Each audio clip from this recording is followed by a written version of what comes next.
Big energy news late yesterday was the federal government's decision to approve a $11.6 billion LNG export terminal in Prince Rupert, BC, as part of the Petronas-led Pacific Northwest LNG project. This is the largest capital investment project in BC history, and it could actually provide up to $36 billion in capital investments. The Trudeau government is caught between squaring their commitments to building the middle class with their promise of reducing greenhouse gases, as per the Paris Agreement. Critics immediately pointed out that the project, once operational, will be the largest greenhouse gas emitter in Canada. But what many opposed to this project routinely forget to mention is that by shipping ethical Canadian LNG to Asia, we are helping those countries reduce their reliance on coal, which does not burn as clean as natural gas. Environment Minister Catherine McKenna stated Tuesday that, quote, "The only way to get resources to market in the 21st century is if they can be done in a responsible and sustainable manner."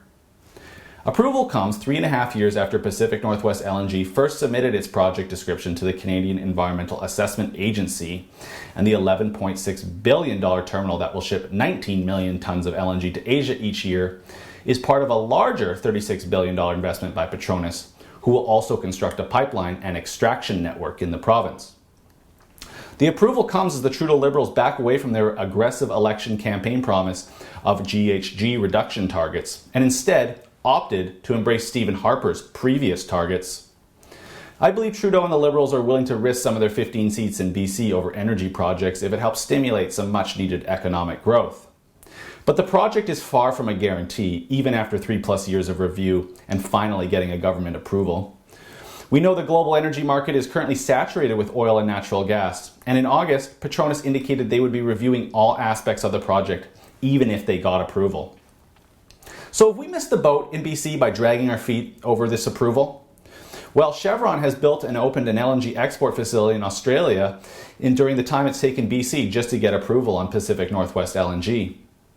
But British Columbia does have some things going for it that Australian natural gas export prospects don't, like cooler climates.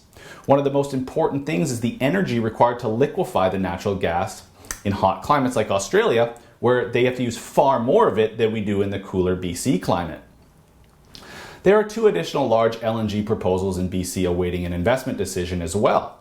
A $25 billion Shell-led LNG Canada project and a $12 billion Chevron-led project. Both have already received federal and provincial government approval and are simply waiting on an investment decision.